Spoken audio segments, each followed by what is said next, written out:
So what does it mean to be human? This is a human. Doesn't look like anyone we know, I realise that. Doesn't look much like me. But I've now become familiar with this idea that this is all of that reading, all of that understanding, and put together in one place. And I'm going to try to take you through this little diagram, very simple, very simplistic diagram, with an X, Y, Z and T axis, to help you to understand the key goal of this project is to understand the mystery and the wonder and the amazingness of human beings. How amazing each and every one of you are. And I hope by the end of this, you'll agree you are. So I'm going to start with what I think is probably one of the most important of all of the axes. It's the living axis. It's the one that wraps up the whole lot, I guess, in a way. And it starts with consciousness. Does anyone know what that is? If you did, you'd probably be one of the few and only people in the world that do. Nobody understands consciousness. A hell of a lot of people are trying to figure it out, I can tell you that. They want to put it into machines. But consciousness is something that we all have that really super duper defines us as a human being. We're different to animals. Animals will have a different kind of consciousness and so forth, but we are conscious and conscious of our consciousness. Because we have that, we then become aware. We have an awareness of those things that are around us. We are aware of other people, other things and so forth. Because we're conscious, we become aware. Once we become aware, then we have to then act. We feel compelled to act. Even sitting there doing nothing is an action that you choose. So we respond in some kind of way. There's two key ways in which that I would like to talk about response. The first one is that response ability. It's the things that we learn, the ways in which we can conduct our actions or ourselves in the world, the way in which we interact with the world. So that's a response ability. It's just simply the mechanics of responding. Responsibility is a lot more complicated. Responsibility is our moral and ethical stance in the world, the way in which we enact ourselves in the world from a moral and ethical stance. What do we judge as being right, wrong, and so forth? A really important part to remember is that all of this takes place in an ecology. And we tend to forget that our place in the ecology is just as important as every other atom in the ecology. We're no more important than the beast in the field, the fish in the ocean, all of those sorts of things. We all have a part to play. And every single response that we make, every responsible act that we conduct has an effect, like the butterfly effect, on the entire ecology. So we are responsible for every single thing we do and therefore responsible for our ecology. That's important. I think that's amazing that we actually have all of that going on. Every day we have experiences, and these experiences accumulate over our lifetime and inform our mode of living. Experiences are an incredibly detailed and complicated thing in themselves. What the hell is an experience?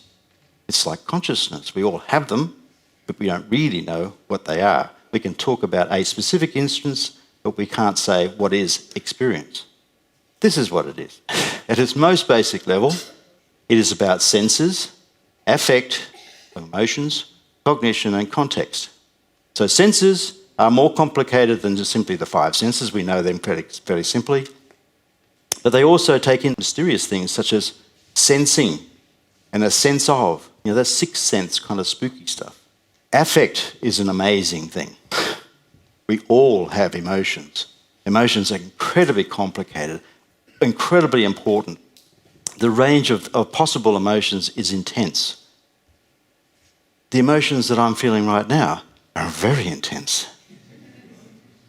But I know that I'm alive, I'm living, I'm a human being, I can be conscious of the fact that I am having emotions. How amazing is that? And I can alter those emotions perhaps with different interactions and so forth. But I have them, and they're vitally important beyond just flight or fight, that sort of. And context is a very simple thing in many ways. It's just the interaction that we have between space and time in a particular way, and relationships we have with space and time. So in this place, in this space, we have a particular context. And the relationships we have between each other and next to each other and so forth are all important and help to establish the experience. So experience informs our mode of living throughout our lives, and it changes the way in which we respond. So it's a constant growing and building process. And that's what forms our way of interacting with the world, which brings us to projection. This is our way of interacting with the world. And we begin with the way in which we interact with ourselves. Vitally important that we understand that what we have learned and all of the things that we've built over the years in terms of our mode of living, our experience and so forth, filter into and help us to understand ourselves. And we have to understand that first before we can actually do anything with anybody else. So self is vitally important. Selfishness is actually a good thing. We have to understand ourselves first before we can actually interact properly with others. And if we interact with others, we can interact with other people or other things.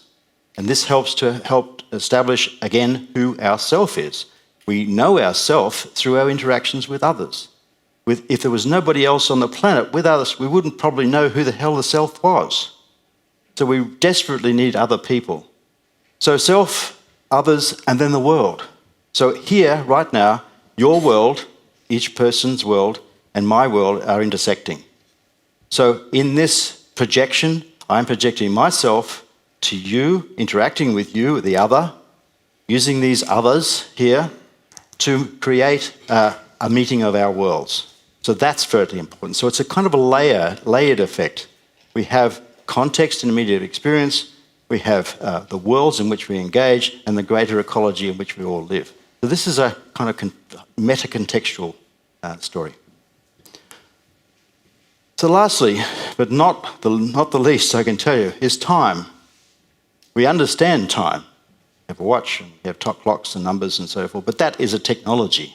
It's not actually an essence of our life. We are born, we are going to die because we have consciousness. We know we're going to die.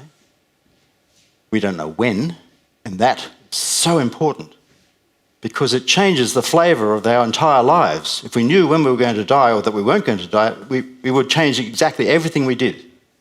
So we need to know that we're going to die. We don't need to know when. Who wants to know that? But it's very important that we have this understanding that our life is going to be a continuum, because the key point from this axis is that we know we have time. Whatever amount that is, we're conscious and aware that we have time. So we have a responsibility then to see what will we do with that time. It's totally compelling. You're conscious, you're aware, you respond, you've got time, what am I going to do with it? We talk about time spent or spending time. And that's because we don't get any back. Once it's gone, it's gone. So we have to be very careful what we do with it. And, we talk about wasting time and all these sorts of things. So time is an incredibly valuable part of being a human. And it's part of understanding what a human is, that we have to deal with time. But this is a human in the process of being, and this is care.